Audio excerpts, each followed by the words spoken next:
يشكل شهادات ومذكرات أخينا عبد الواحد الراضي قيمة معرفية وتاريخية هامة، لأنه في قراءته لتاريخ ومسار الحركة الوطنية وفي قراءته لتاريخ ومسار الاتحاد الاشتراكي أطلعنا على معطيات وحقائق لم تكن متداولة في الذاكرة العامة سواء للوطنيين أو للاتحاديين، والأمثلة متعددة على ذلك. ويشكل هذا الكتاب مرجعية مهمة للمهتمين بالشأن الوطني وبالشأن السياسي وبالشأن الديمقراطي، وخاصة بالنسبة للنخب الجديدة وبالنسبة للأجيال الجديدة. سعدت بالعمل إلى جانب أخينا المناضل الكبير الأستاذ عبد الواحد الراضي في تحرير سيرة حياته، المغرب الذي عشته، وكتاب في 808 صفحة ويتميز ب 22 فصل ثرية عن كل محطات حياته منذ طفولته إلى اليوم، وعدد وافر من الصور والوثائق الثمينة والأساسية. وطبع الكتاب ضمن منشورات المركز الثقافي للكتاب دار بيروت، طبعة أنيقة لاذقة جميلة، ولكن الأساس هو أن يقدم قائد سياسي وطني كبير على نشر حياته في كتاب. قد اعتدنا للأسف أن عددا من قادتنا وزعماء الحركة الوطنية والسياسية المغربية في تاريخ المغرب المعاصر أن يمسكوا عن تدوين حياتهم وكتابات تاريخهم الشخصي، ومفضلين موترين بالصمت والفعل على الكتابة والتدوين.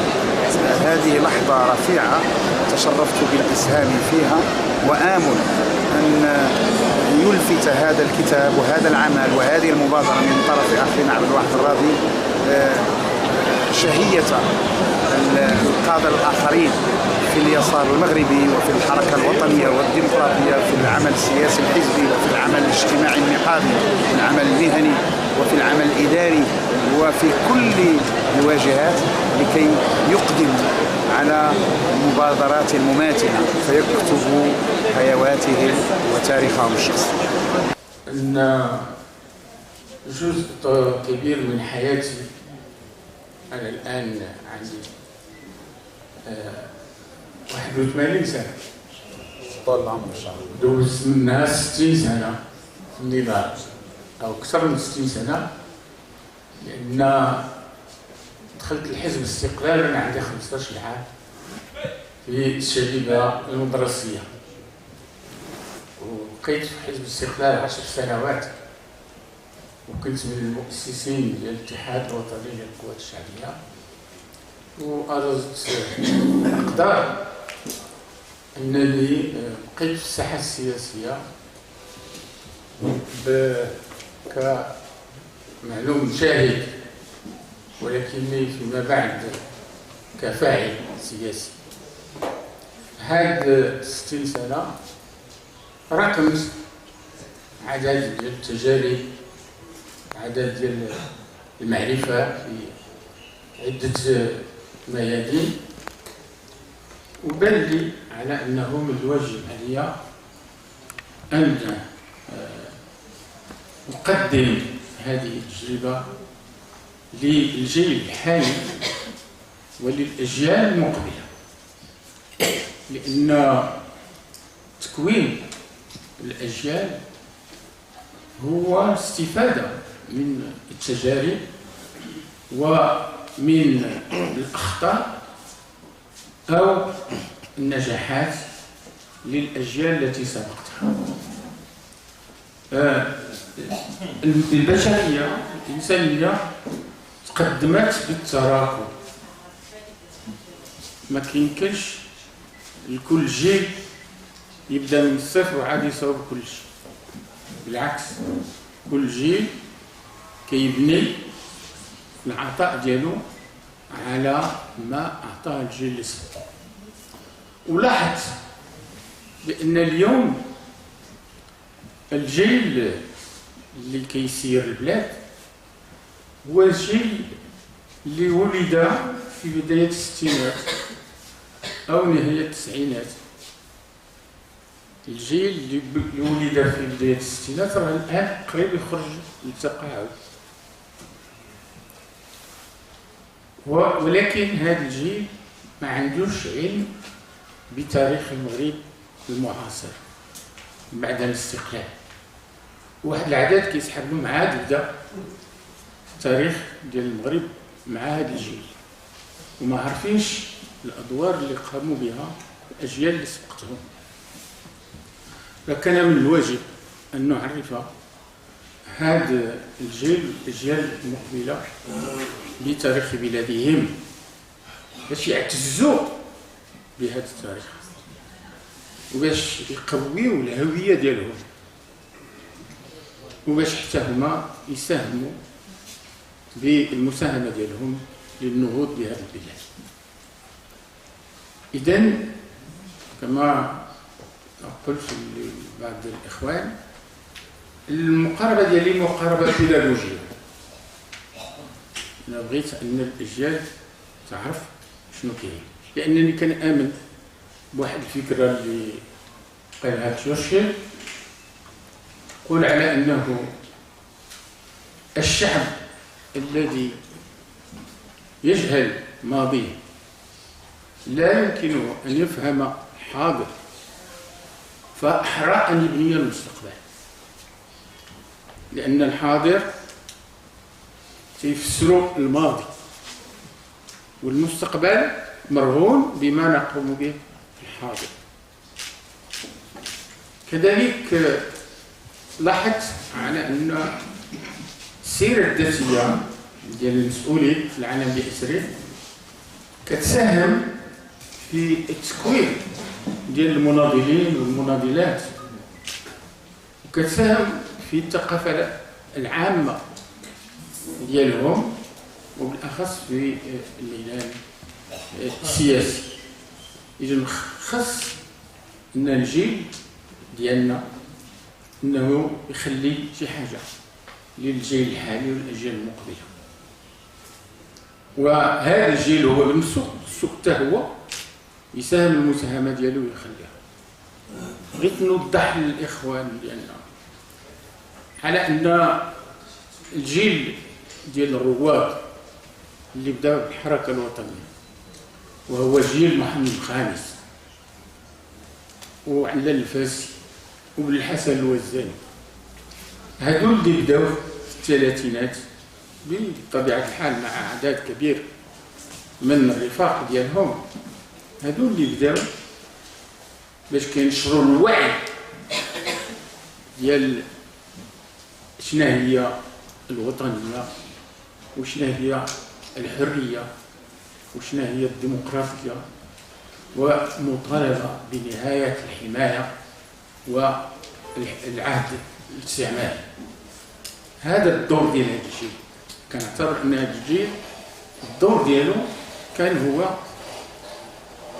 التوعيه ورفع المستوى ديال التوعيه ديال المغاربه بضروره واحد حد للحمايه اللي بالنسبه لنا كنعتبروها فقط سميتو حادثة التاريخ، اكسيدون ديستوار، بحيث هذا الجيل ساهم وقام بالدور ديالو. جاء جيل اخر من بعده هو جيل عبد الرحيم بوعبيد وجيل مهدي بن بركه وجيل مولاي الحسن، من بعد غادي يولي حسن الثاني. هذا الجيل هو الجيل اللي هندس وتفاوض وجاب الاستقلال. هذا الجيل اللي جاب الاستقلال، ان هادو هما اللي 55 56 لعبوا الدور الاساسي اللي ادى الى استقلال المغرب، ولكن استمروا بالأخص عبد الرحيم بوعبيد في النضال باش المغرب المستقل يكون مغرب ديمقراطي، باش يكون المغرب مستقل مغرب حداثي، باش يكون المغرب مستقل مغرب اللي فيه العدالة الاجتماعية واللي كيضمن الحريات وكيضمن الكرامة الإنسان. بطبيعة الحال هنا ما كانش نظرة الملك الحسن الثاني ونظرة عبد الرحيم بوعبيد ورفاقه ما كانش نظرة موحدة، بالعكس كان خلاف. وهذا الخلاف ابتداء من 1960 هو يمكن نقولوا إضافة الخلاف ل 40 سنة من 1960 إلى تناول 1998. إذا هذا الجيل، جيل عبد الرحيم بوعبيد ورفاقه، كان هو الجيل اللي خدا المعركة من أجل الديمقراطية والعدالة الاجتماعية. وجاء جيلنا احنا اللي قضينا جزء مع الحسن الثاني وجزء مع محمد السادس. الجيل ديالنا معلوم اشتغلنا مع بن بركة واشتغلنا مع بوعبيد، ولكن كذلك جبنا البصمات ديالنا، لأن هذا الجيل هو اللي في النهاية استطاع باش 2011 المغرب كان عنده دستور اللي هو دستور ديمقراطي، لأن الخلاف الأساسي اللي كان ما بين الاتحاد الاشتراكي الاتحاد الوطني ثم الاتحاد الاشتراكي مع الحسن الثاني هو عدم الموافقة بين الاتحاد على الدساتير كلها اللي كانت في ديك الفترة. إذن بالنضال وبالكفاح وبالصبر استطاع المغرب أن يتقدم، وحصلنا في النهاية على الدستور ديال 2011. هذا كل جيل نبين أن كل جيل قام به. الجيل الحالي خصو يعرف كيفاش بعدا جا هادشي. هذا الدستور ديال 2011 ما جاش غير هكا. شنو هو التاريخ؟ كيفاش جا؟ وخصو ما وصلناش للكمال، درنا بالدستور، ولكن هذا الدستور درناه بالنظور ديال الجيل ديالنا.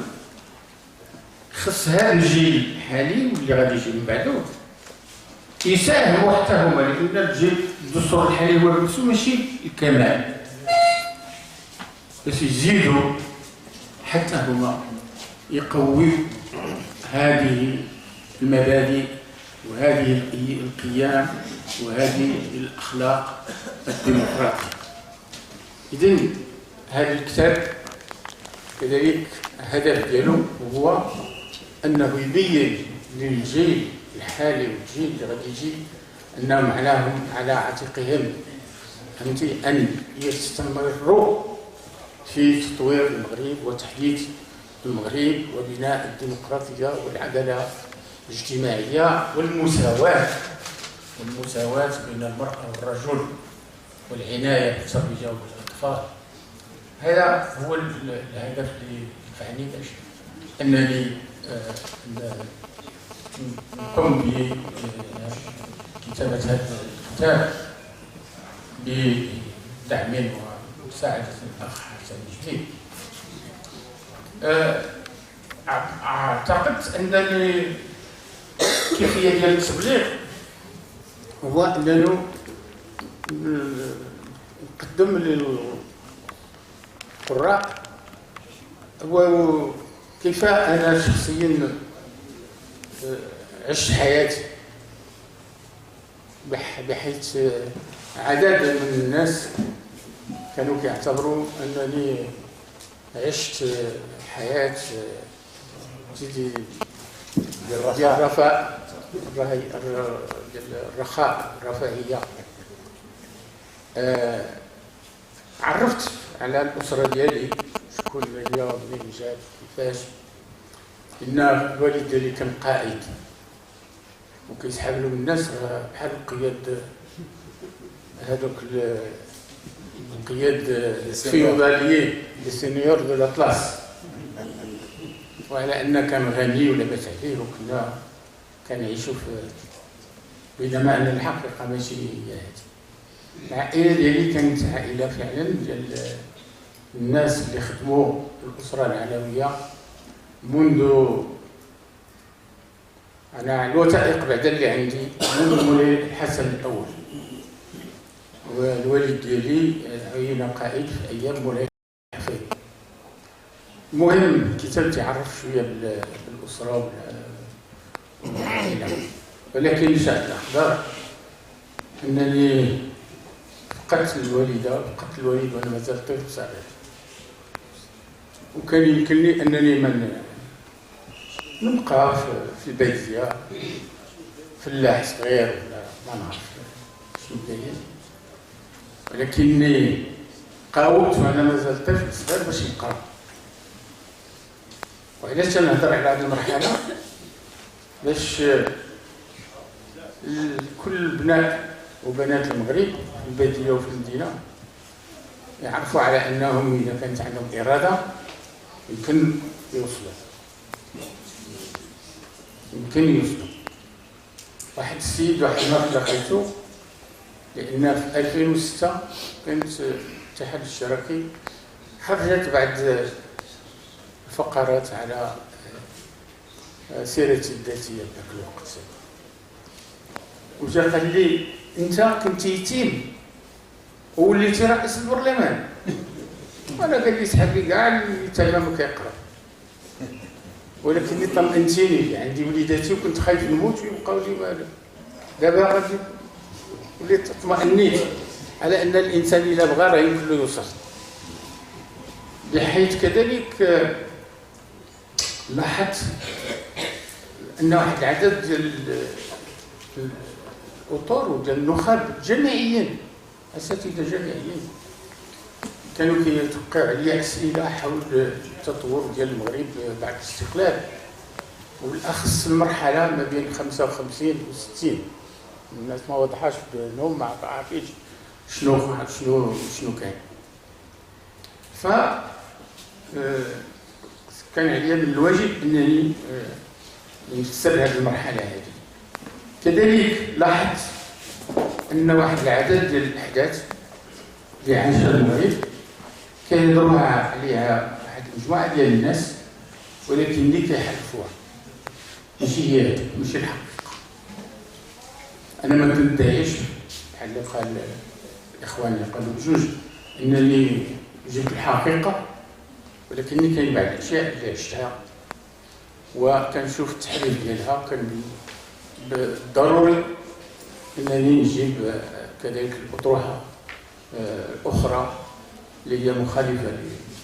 مثلا عطيت مثال باكس ليبر، انا اللي كيكتب على اكس ليبر كله تيقول المفاوضات ديال اكس ليبر، وكان اللي كيعتبر ان اللي مشاو تفاوضوا في اكس ليبر خونه، كل واحد شنو كيفكر في اكس ليبر، بينما ان اكس ليبر ما كانت فيها مفاوضات، كانت محادثات. ما عرفتش واحد العدد جلسات استماع، بمجرد كانت لقاء للاستماع لأطروحة الوطنيين، وعدد الاشياء اخرى مغالطات يمكن داخله في تصفيه حسابات سياسيه. كاين واحد العدد من الناس، وشفت عاوتاني كتب ديال السيره الذاتيه ديال عدد الناس اللي فيها تصفيه الحسابات مع بعضهم بعض. والواحد تيحكي، ولكن الطريقه باش يقدموا الاشياء هي ماشي طريقه صريحه. فلهذه الاسباب كلها قلت على انني خصني الواجب عليا انني داكشي اللي كنعرف انني نبلغو للجيل اللي غادي يجي. فحاولت باش نقول كيفاش تكونت، مع من تكونت، شنو عملت، لماذا عملته، كيفاش عملته، بحيث هذا هو الهدف من هذا العمل. وكنتمنى ان شاء الله انه غادي يكون مفيد بالنسبه كما تمنيت للاجيال الحاليه والاجيال اللي غادي تجي في المستقبل، وبالاخص الناس اللي غادي يكونوا تيسيروا البلاد، يحكموا البلاد، بالنسبه للناس اللي غادي يطوروا البلاد، اللي غادي يخلقوا ثروات البلاد، واللي غادي يقدموا البلاد علميا واقتصاديا واجتماعيا وسياسيا. هذا هو املي، هذا هو علاش قمت بهذا المجهود، لان دائما هكا تربينا الجيل ديالنا، ان دائما المغرب هو في اعيننا، مصلحه البلاد بالنسبه لنا هي الاساس، وعلى اننا لازم في حياتنا اننا ننجزوا شي حاجه. خاص الانسان في نهايه الحياه ديالو يشوف شنو دار في الحياه، شنو هي المساهمه ديالو لهذه البلاد. الانسان ما يمكنش يدوز حياته كلها غير في الماكله والشراب والنعاس ولا حتى شويه ديال الملاهي وكذا وكذا، ومن بعد ملي كتجي النهايه وكتشوف دير الحاصله، لازم خص الانسان انه يكون ساهم ولو بشيء بسيط في تقدم البلاد وفي العطاء للبلاد. هذه محاوله نتمنى ان تعطي نتيجه بالنسبه للاجيال الحاليه والاجيال المقبله. خصهم يعرفوا على انهم عندهم الحق يعيشوا مزيان، عندهم الحق يعيشوا عائلتهم مزيان، ولكن عندهم كذلك الواجب انهم كذلك يكونوا اعطاو شي حاجه للبلاد. فكل واحد فينا عنده الحق باش يتعامل مزيان مع نفسه ومع اسرته، ولكن كذلك مع المجتمع، باش نبنيو هذا المجتمع اللي بغينا ديال المواطنه وديال الانضباط وديال الروح المسؤوليه والعطاء. وانه من اسباب كتابه هذا الكتاب وان نلاحظ ان الجيل الحالي، ولا استمر هذا الشيء حتى الجيل المقبل، ان الجيل الحالي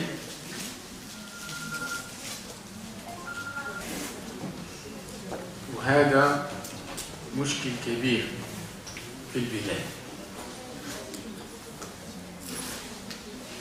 فالسياسة ليست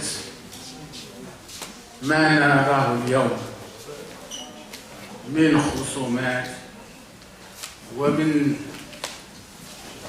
توجيه الاتهامات وكل هذه الأشياء التي تأتي بها الصحف يوميا. فبغيت بالكلام على علال الفز وعلى مهدي البركة وعلى عبد الرحمن الوالي وعلى عبد الرحمن يوسف، بغيت نبين ها السياسة الحقيقية كيف تمارس، ماشي بالكيفية اللي كنعيشوها اليوم، وعلى أن كاين نموذج وأن كاين في التاريخ المغرب ناس اللي عاشوا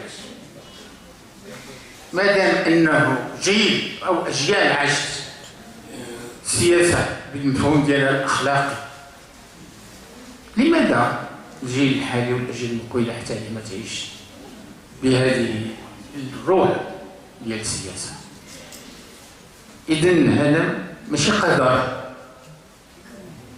ماشي قدر. هذه الحياة الطريقة باش تنعيشوا السياسة اليوم ممكن أن نغير الأشياء وأن نرجع للسياسة بالأخلاق وبالتفاني في مصلحة البلاد. ما غنطولش في هذا الشيء، غادي بدون شك تجبروا هذا الشيء في الكتاب، ولكن بغيت هذه النقطة مهمة جدا اللي نشير لها، على أن يجب على الأجيال الحالية المقبلة أن تعطي للسياسة قيمة ديالها الحقيقية، وأن ترجع للسياسة. السياسة واجب على كل واحد فينا، لأن السياسة هي بناء مستقبل البلاد والمستقبل الأشخاص. واللي ما كيعملش السياسة انه كيفوت مصيره ومصير البلاد للآخرين، بينما ان الواجب يقتضي اننا نشارك في حياتنا وحياة أسرتنا، ولكن في نفس الوقت أن نشارك في تطور البلاد وإصلاح البلاد ونمو البلاد وتحديث البلاد. شكرا. شكرا سي عبد الواحد. لا أخفيكم